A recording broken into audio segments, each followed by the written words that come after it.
as Folk, particularly more than any other TV show, there is a lot of original design, opportunity to do a lot of original design. I'll buy clothes and modify them so they become original, or even make things from scratch. Okay, we want a little bit of dirt here now. If you're going to take a character out shopping, whether it's Brian or whether it's Debbie, who would you say is the hardest character to take out shopping to find items for?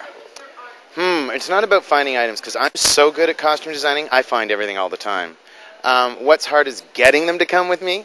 A lot of them love it, and then some of them just aren't clothes hounds, like Randy Harrison, who plays Justin. More than happy to tag along, but totally trust me, so no opinion whatsoever. So those kind of things. That's what makes it difficult to shop. But is there someone that's particularly hard to fit? Not really. You know what? The lucky thing is, with my body type, they're either my size but shorter, or my size but taller. But if it fits me, it'll fit them. I just have to shorten it or lengthen it. Okay, now if you're going to go clothing shopping in Toronto, I take it you do most of your shopping here, where are the stores that you're going to find most stuff for the show?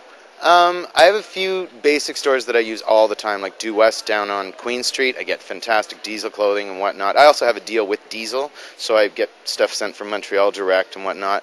Go into Yorkville for some of the... He's a deal with Diesel. How cool is that? There's a few companies actually that have sponsored us. We've got stuff from Puma, so I've got some original jackets here that weren't even produced. They were just in the design lab, and then they sent them to us to use on the show. So I take it you always get to look fabulous yourself with access to all these great clothes. If it sticks, I take it. You did most of your shopping in Toronto, but the show was supposed to be set in Pittsburgh. Was it difficult to make it look American, shopping in Canada? No, I wouldn't say so at all. Actually, the first 3 years, I used to go to France.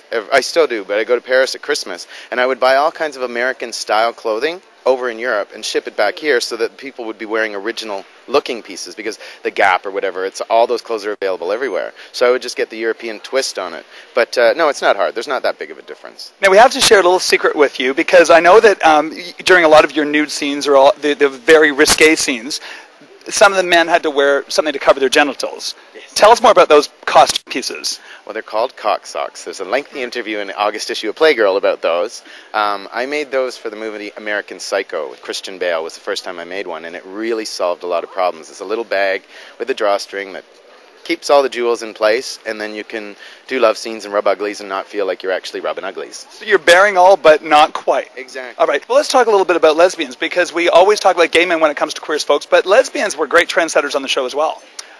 Yes, and the thing that I really liked about what I did with the lesbians is that everybody's an individual. As much as I identify myself as a gay man, or you do, or whatever, you're still an individual with your own taste. So I've taken the actresses, Taya Gill and Michelle Clooney, and used their style and tried to imagine what would change. And really, I don't think a lot changes. Perhaps practicality, perhaps because you have some boy traits about yourself, you'll be a little bit more practical, but it doesn't mean that you're going to dress ugly. So that's what I think I've changed trends that way for women too. Okay, let's talk about more trends. Is there any trend that you set for lesbians? Is there anything that you're seeing in the lesbian community that Melanie and Lindsay wore on the show?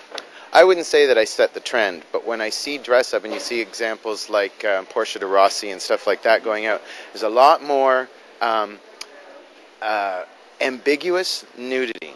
Okay, what you'll see on the show, if you look really closely, sometimes Michelle Clooney in particular will be wearing something sheer or mildly sheer without a bra. That kind of thing you can see that when you're downtown in LA and whatnot now. And the lesbian actresses that have come out and stuff, I love seeing the fact that my stuff reflects what they're wearing.